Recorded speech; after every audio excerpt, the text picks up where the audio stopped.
Hey guys, this is Jaime with Bandit's Pallet, and let me turn on my fan here real quick. I just got done milling up all this lumber here. This is pine, but this works for any type of wood. I've used it on hardwood, softwood, you name it. It doesn't matter what kind of wood it is. What happens if you've ripped, like for example, this was 1x12 that I ripped into different inch and a half width.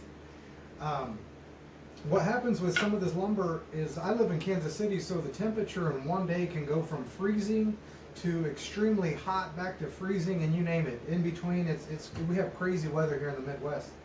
But one thing that's frustrating is you spend a whole bunch of money on wood, and you go to Home Depot or wherever store that you go to. I go to Menards, Home Depot, Lowe's, whatever. But you buy this lumber, you spend all this money. And you mill up your lumber, and then the next day you go to work on it, and the stuff is like completely warped. It's turned into, you see those on Instagram and Facebook all the time of this is where Home Depot, Menards, and Lowe's get their lumber from. And it's funny, but until you go to work on it, and the pieces aren't straight anymore. So I'm gonna show a tip real quick on what I do with lumber once I finish milling, and this is actually how I store it. I keep it off the ground. That's the number one thing. You don't want to lay any pieces on the ground. If you do, put some spacers underneath just to keep it off of the ground to where the humidity or the cold, damp, whatever doesn't get into the wood and start warping it. So always keep your wood off the ground. If you have it on the ground laying up against the wall, also put a piece of plywood underneath. So that really helps to where the wood, it stays consistent, it doesn't warp on you. But the tip that I have here is, for example, I finished milling up all these sticks here just a little bit ago, and I get this. It's a 3/16 bungee. I get it on Etsy, really cheap. I get it in 100 feet links. So I'll show you how it works, and then I'll show you how I make these loops. You can make them in different sizes. So anyway, see, I'm kind of adjusting to the size that I need here. And it is bungee cord, so be careful, it might snap you. So what I do once I have it there is I'll tighten it up here.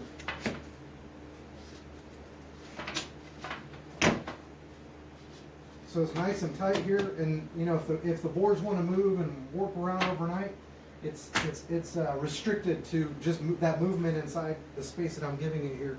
So I'll do this other side here too, and this one I just have a. Be careful though, it is bungee, it'll smack you one if you're not careful and paying attention. So what I'll do here is I'll cinch up my boards, make them nice and straight, and you'll hear my shop heater turn on. And so then I'm just gonna tighten it up here. I may need to there we go. Alright, so then tomorrow when I come in, all I gotta do is undo it, put my loops away, and then get to work. So that's how fast it is. I do different sizes for different stacks depending on what I'm going to mill up, if I'm going to store stuff.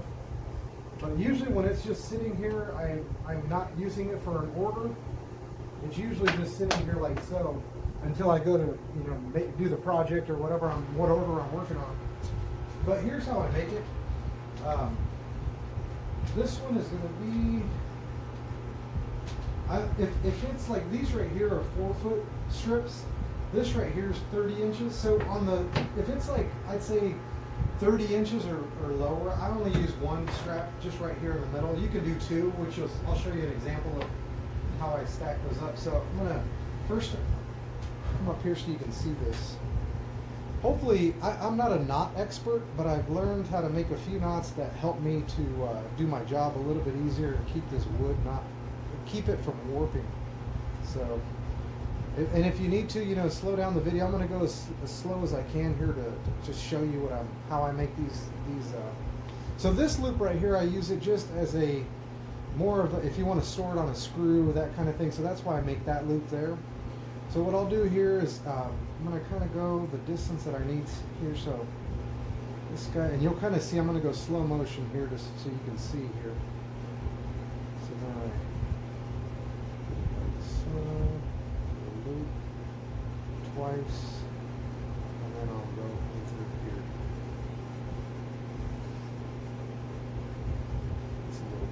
So that's kind of the concept here. I'll slow it down just a tad bit so you can see it a little better. So that's about, I have too much left over right here, but it's kind of what I want here. So we'll back it up here. So I have my loop, like so, go around. And this loop right here is going to be when I cinch it up. This is what cinches up here on that. So go around here. Hopefully you can see this. So we have that there. Go around once. Go around twice. And loop it back around inside there. And then tighten this guy up. See, I'm tightening it up from the back there. So I'm not sure what that knot is. This knot is awesome and it stays forever. I mean, I've been doing these bungees for years. And they really help out. So I'm going to tighten this up as much as I can, you know, not crazy, but just where it's really nice and tight. And then what I'll do is, just to clean this up a little bit, is I'll just cut the end off here. So it doesn't unravel and get crazy on me. I'll put a little heat on it. There we go. And then when I go to do that, what I'll do is I'll cinch it up right here. One of these here. There we go. There we go. It's pretty tight. So see, you can kind of see the loop. It's really getting tight there. So that's about good right there. That still allows me to move it around to the size that I want. So this is, I believe this is the same size that I have going on here, but I make them all about that big right there with that loop. And so now I'm ready to put it on here, tighten it up. Keep it nice and tight. And I kind of go towards the middle here just to keep this completely nice and straight. All right, and then that's it. Then it'll stay nice and straight. Tomorrow when you come to work on it, just loosen it up and then go to work. So I'm actually storing this up for the night. So that'll be just like so. Let me show you. I have a stack here that I've had here for a few weeks, and this actually has different sizes. So if you can see, I have one at the very end here, one towards the middle, and then one at the other end here. This is just kind of helping because I have different sizes. It helps all the sizes to stay nice and straight. So then I have these that I'll loop later on, but hopefully that helps somebody else out. Keep your wood nice and straight for a long term. As it dries and dries and dries, it'll, you know, get used to the environment whenever you're wherever you're at, and hopefully that helps you guys out. Have a good one.